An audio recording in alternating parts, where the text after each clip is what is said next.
Ever get that feeling like you just want to cut through all the noise and get right to the core of something? Like really understand it without getting bogged down in all the extra stuff? Absolutely, yeah. That's exactly what we're going to try and do today on this deep dive. Okay. We're going to take a direct route to a deeper understanding of something we all do pretty much every day. Reading? What Yeah. really makes reading comprehension tick? Well, to help us on this journey, we're going to be looking at a really interesting research paper. Okay. It's by Elena Floret and Kate Kane, and it's called The Simple View of Reading. Is it valid for different types of alphabetic orthographies? Oh, that's a mouthful. It is. It It is. is. I'm already intrigued, though. Well, this paper is a meta-analysis. Yeah. So what they've done is they've actually taken 33 different studies, Wow. and they've looked at the results of all of these and tried to synthesize them to come up with some conclusions.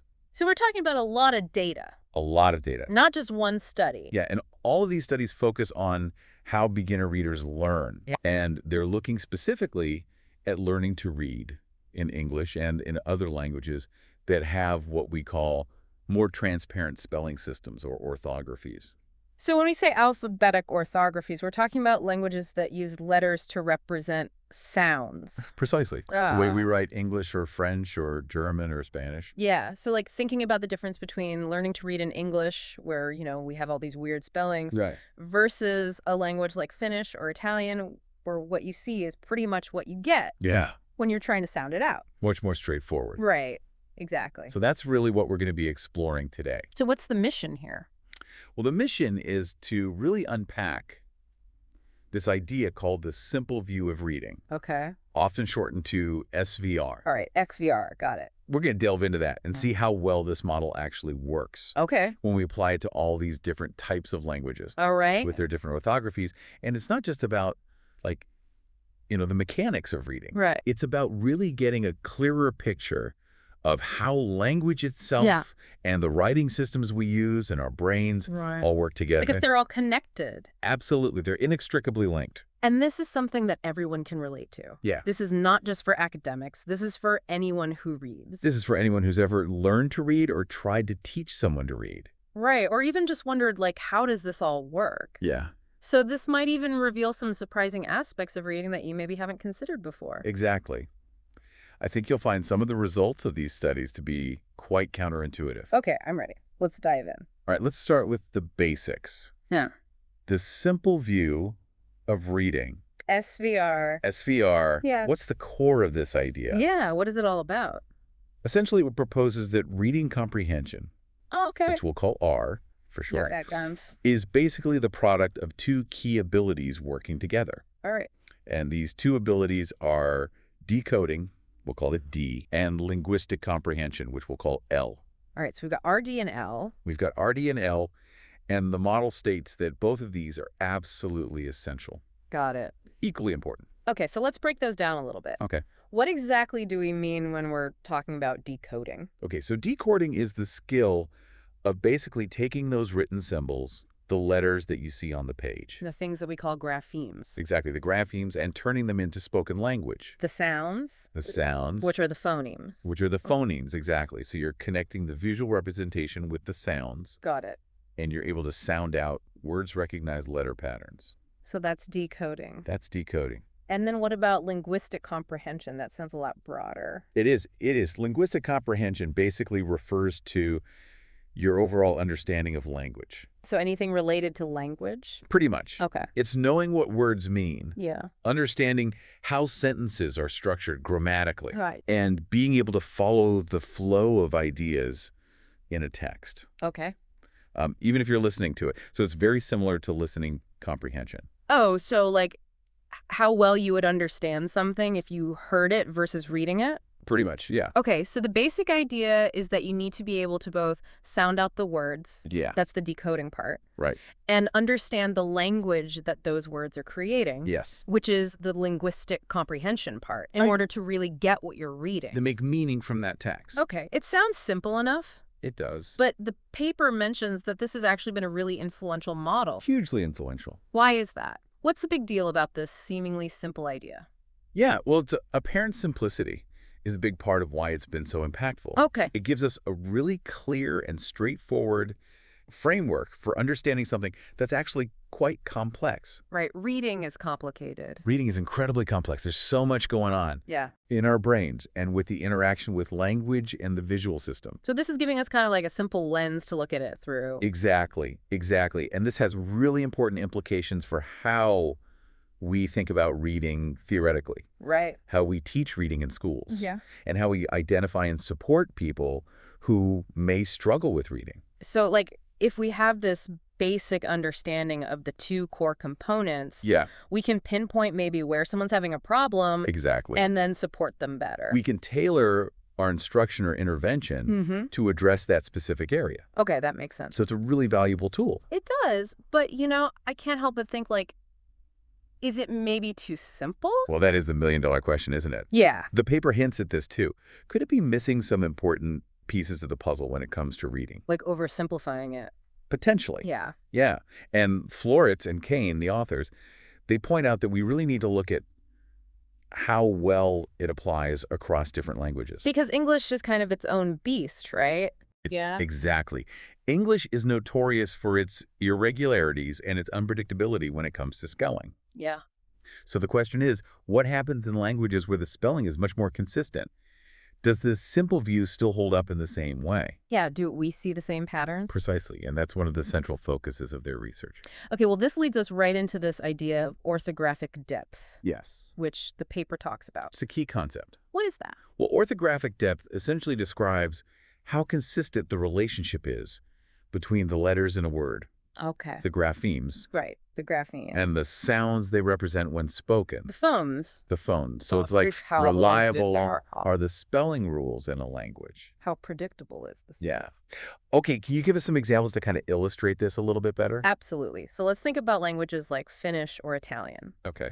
These are often described as having shallow or transparent orthographies. What that means is that, for the most part, if you see a specific letter or a combination of letters, Yeah. it will pretty consistently correspond to the same sound. Right. So what you see on the page is a very reliable guide to how the word should be pronounced. So you can pretty much sound it out and get it right. In most cases, yeah, German also tends to be more towards this transparent end of the spectrum. Okay, so predictable spelling. Yeah, predictable spelling. And I'm guessing English is on the other side of that. You guessed it, English is the poster child for what we call a deep orthography. Okay, deep orthography. Deep orthography. And that means that a single sound can be spelled in a whole bunch of different ways. Wow, yeah, tons of ways. Think about all the different ways we spell the A sound like in, say, way. Oh, yeah, 8. 8, vein. Oh, my gosh, yeah. So many. So many different spellings for the same sound. And then you also have the opposite problem, where a single spelling can have multiple pronunciations. Yeah. The classic example of this is the af. Oh, yeah. In words like though, through, cough. Tough. Tough. It's a It nightmare. can be a real nightmare for learners. And this is why English is so notorious for its irregular spelling patterns. Right, you've got to memorize a lot of stuff. A lot of memorization is involved, in addition to just sounding things out. Yeah, you can't just rely on your phonics knowledge. Not always, no. So, I mean, it makes sense that learning to decode, Yeah, to sound out words in English is going to Yeah. be a completely different experience absolutely. than learning to do it in, like, Italian. It's a different ballgame. Yeah, okay. And this is where the work of Florit and Kane becomes so interesting. Okay. Because a lot of the early research Yeah. that really supported the simple view of reading Okay. was primarily done with English-speaking children. Okay, so it was kind of based on this weird outlier language. In a way, yes. Okay. So their question was, does the model's emphasis on this interplay Between, between decoding and linguistic comprehension, yeah. does that stay the same? When we look at languages that have these different levels of consistency. Right. Okay, so they're kind of putting this to the test. Exactly. They're saying, okay, let's take this model that was developed and largely validated in English Okay. and see if it actually applies universally. Okay, so what did this meta-analysis, this huge study of all these studies, what did it reveal about how reading develops in English compared to these more transparent languages? Well, one of the initial suggestions of the simple view of reading Yeah. is that decoding is really the driving force in the early stages of learning to read. Okay, so like little kids who are just starting out, Yeah. they need to crack the code first. Yeah. They need to figure out how the system works. Right. How do we connect these squiggles on the page to sounds? And then the idea is once they've got that down, Exactly. then the linguistic comprehension kicks in. That's the idea. And it kind of makes sense intuitively, Yeah, right? it does. Yeah. Because you need to be able to read the words before you can understand the story. Now, when Floret and Kane looked at all the combined data Yeah. from all these different studies, Yeah. they found that this general pattern Yeah. seems to hold up pretty well for English readers. Okay. So decoding, and particularly the accuracy of their decoding, Okay. how accurately they could sound out words, Yeah. that had a big impact on their reading comprehension Yeah. in those early years. Okay. And it continued to be important as they became more experienced readers. Okay, so it's not like you just learn to decode No. and then you're good. It's an ongoing process. Yeah. It continues to influence your comprehension. Okay, and like the model predicted, Yes. the more schooling kids had, Yeah. the more influence their language comprehension skills had. Exactly. So as they're learning more, Yeah. their vocabulary is expanding. Yeah. They're getting better at understanding complex grammar. Right. All of that starts to play a bigger role in how well they understand what they're reading. So the model was right about that. It seems to be on the right track there. Okay, so for English kids, the pattern pretty much played out like the simple view predicted. Pretty much. Okay, but what about the kids who are learning to read in these more transparent languages? Did they find the same thing? And here's where things get really interesting. Okay. Because for children who are learning to read in these transparent orthographies, Okay. like Finnish or Italian, Yeah. linguistic comprehension seems to be super important right from the get-go, Oh, wow. So right away. right away. Okay. And sometimes it was even more important than how accurate they were at decoding individual words. That's so different. Very different from what we saw with the English speakers. Yeah. And another really key factor that came up early on Okay. for these learners was decoding fluency. Okay, so how quickly Exactly. and Yeah. smoothly they could read the words. Yeah, how automatic that decoding process was. Okay, so it's not just can they get the sounds right, Right. it's can they do it quickly. Exactly. Yeah. And that seems to be a really big factor in their comprehension early on. So are they saying that, like, for a kid learning Italian, for example, Yeah. if their understanding of spoken Italian is really good, Yes. then that's going to help them understand what they're reading right away, It seems to. even if they're not perfect at sounding out every single word yet? That's the implication. Yeah. And it kind of makes sense because the spelling rules are so consistent. Yeah. They probably get to a basic level of decoding accuracy pretty quickly. Right. And that might free up some space in their brains, Yeah. some cognitive resources to focus more on the meaning. Okay. So their language comprehension skills are already there. Right. They've already got that. And they can sort of kick in and start helping them right away. Wow. That's a really key difference. It's a huge difference. And it really suggests that the path to becoming a skilled reader might look totally different Yeah. depending on what language you're learning. Okay. And that's kind of mind-blowing. It is. It is. And it highlights another really important point, Yeah. Okay. which is that the way we measure decoding Right. can have a big impact On how we... on how we interpret its relationship with reading comprehension, Right. especially when we're comparing languages that have these different orthographic depths. Yeah. The paper talks about that. It does. Yeah. How do we usually measure decoding, and why does it matter when we're comparing different languages? Yeah. So how do we know if someone's good at decoding or not? Well, there are a couple of main ways that we typically assess decoding. Okay. One is by looking at how accurately someone can read real words. Okay. So it's just words that they know? Yeah, words that are familiar to them. Okay. And the other is by looking at how accurately they can read non-words. Non-words. What are those? These are sometimes called pseudo-words. Okay. They're basically made-up words that follow the spelling patterns of the language. Oh. So they're not real words. So like blick? Exactly like blick or florp.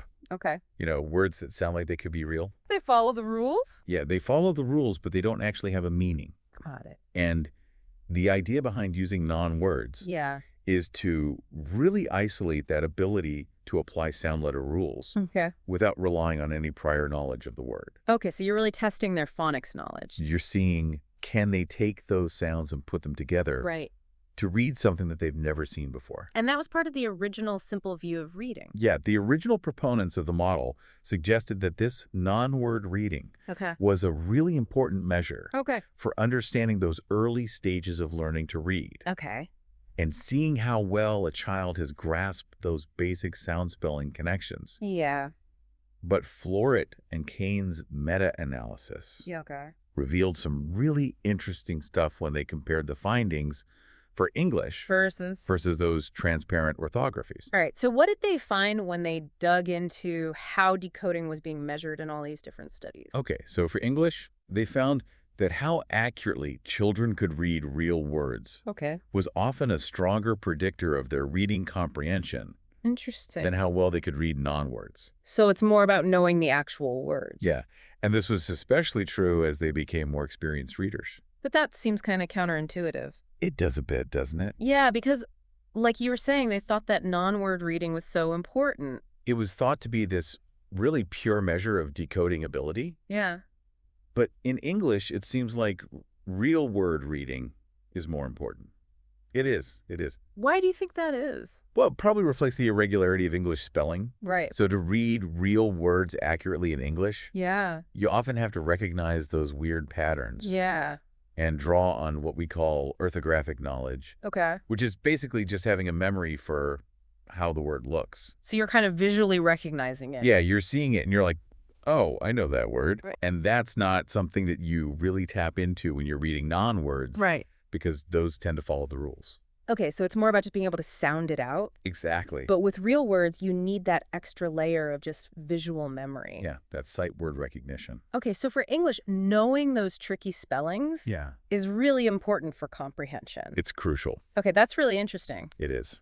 What about in the transparent languages? How did the measurement of decoding relate to reading comprehension there? Well, in those languages, Yeah. decoding fluency. Okay, so how quickly and smoothly they could read. Exactly. How automatic it was. Yeah. That was a much stronger predictor. And just accuracy. Or just accuracy. Yeah. So it's not just about getting the words right. No, It's about getting them right fast. precisely. And this was especially true in the early stages of reading.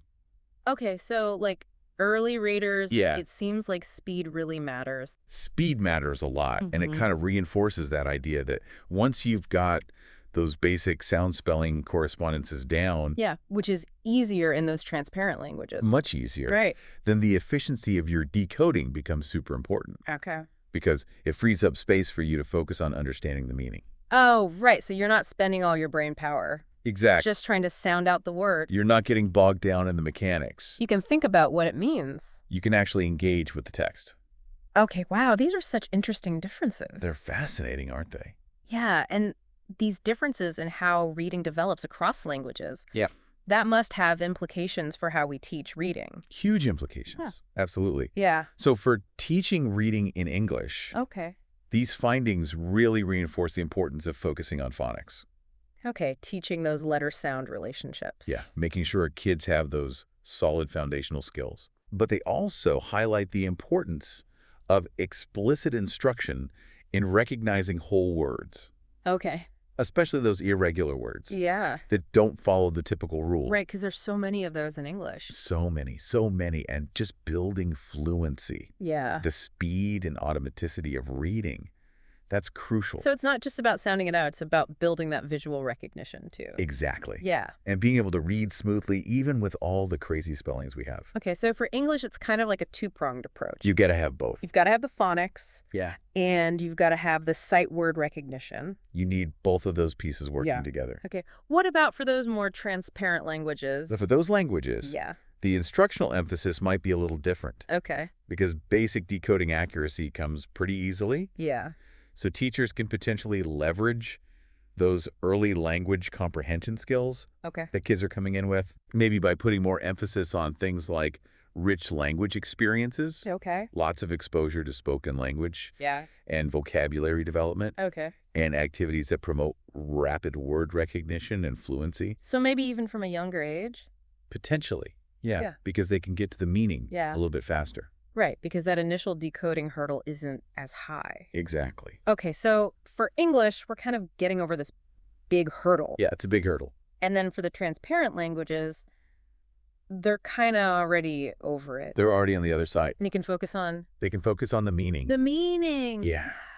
Wow, this is fascinating. It is, and it also has implications for Yeah. how we identify and diagnose reading difficulties. Oh, yeah, like dyslexia. Exactly. So if we're looking for signs of dyslexia, for example, Yeah. the key indicators might be totally different, Oh, wow. Okay. depending on the language the child is learning. Yeah. Okay. So in a transparent language, The main problem might be with reading speed. Okay. even though their accuracy is fine. So they can read the words, they just can't do it very fast. Exactly. Whereas in English, Yeah. it might be more about persistent inaccuracies in decoding, So they're still struggling to sound out the words. even after they've had a lot of instruction. Oh, wow. So it's a really important point for educators Yeah. and anyone involved in supporting struggling readers. Right, because you might be looking for the wrong thing. Exactly. You might miss the signs Yeah. if you don't understand these differences. This is really eye-opening. It is. It is. But I know that the authors also mention some limitations in their research. Yes, they do. So what are some of the caveats here? Well, one of the big ones Okay. is that they had a smaller number of studies available Oh. for languages other than English. Right. So we really need more research in a wider range of languages. So we can confirm these patterns. Exactly. Yeah. And get a more complete picture. They also mentioned that it's important to think about things like Okay. how many years of formal schooling children have had Okay. when we're comparing across different countries. Right, because a kid who's 10 in one country Yeah, might have had a very different educational experience totally do. than a kid who's 10 in another country. Yes. Yeah. Okay. So just looking at age isn't always a fair comparison. Yeah. And then another thing to consider is that the specific ways that we measure reading and linguistic comprehension Right. can vary between studies. Yeah. So those differences in the tests that are being used Yeah. could also be influencing the results. So it's not always a perfect apples-to-apples comparison. Not always. But even with those limitations, Yeah. this meta-analysis Yeah. provides a really big step forward It's a huge step. in our understanding of how the simple view of reading works Yeah. across all these different languages. And it really highlights the role that the writing system itself Yeah. plays in Mhm. how reading comprehension develops. So it's not just about the kid. It's not just about the kid. It's about the language. It's about the language they're learning. Okay, so if we were to sum up this whole conversation, Yeah. what would you say is like the key takeaway? I'd say the key takeaway is that Yeah. while the simple view of reading Yeah. is a really valuable framework, Yeah. it's a great starting point, Yeah. it's not quite as simple Right. as the name might suggest. Yeah. The specifics of the language you're learning, Yeah. and especially the spelling system, Okay. can have a really big impact Yeah. on how important those two components are. Okay. The decoding and the linguistic comprehension, Yeah. and how they develop in young readers. So it's not a one-size-fits-all model. Definitely not. The journey to becoming a good reader Yeah. looks different depending on the language. It does. It's Right. like different landscapes, Yeah. different terrains, Yeah. different paths. Exactly. And we saw that, linguistic comprehension seems to be more important earlier on Yeah. in those transparent languages. Right away. And then in English, Yeah. it's all about accurately recognizing those real words Yes. for a longer period of time It's a big part of the journey. and how we assess decoding, Yeah. whether we're focusing on accuracy or fluency. Right. That also tells us something about these differences. Exactly. Wow, this has been so insightful. I'm glad. I mean, it really makes you think about how yeah. this thing that we do all the time, Right. reading, it seems so simple, Yeah. but it's actually this really complex process. It is. in our The brain, brains. it's this incredible interplay of cognitive skills Yeah. that are totally shaped by the language itself, Yeah, and the writing system. a writing system. Yeah, So it's not just about us. right. It's about the tools that we're using. And how those tools are structured. Yeah. And how they influence how we think. It makes you wonder, doesn't it? It does. Like, how might the inherent complexity or simplicity Yeah. of a language's writing system Yeah. affect not just how we learn to read, Yeah. but maybe even our broader relationship Yeah. with written information in general? Like how we think about it. Exactly. Yeah. And the cognitive effort Yeah. that we have to put in to process it. Oh, that's such an interesting question. It is, isn't it? It is. And I'd invite you to think about that Yeah. in relation to your own experiences. Okay. Have you ever learned a second language Yeah. that has a different writing system? Yeah. Did you notice any of these patterns Yeah. in your own learning? Yeah. It's something to reflect on. I like it. It's a homework assignment. A little food for thought. This has been such a fascinating conversation. I agree. This deep dive has given me a much deeper I'm understanding glad. of reading comprehension. Yeah. I mean, it's so much more than just, Right. That simple equation might suggest. It's multifaceted. It's complex. complex. It really shows you how language Yeah. and the way we write it down and Yeah. how our brains learn Yeah, are all so interconnected. they're all intertwined. It's amazing. Yeah. Expert speaker.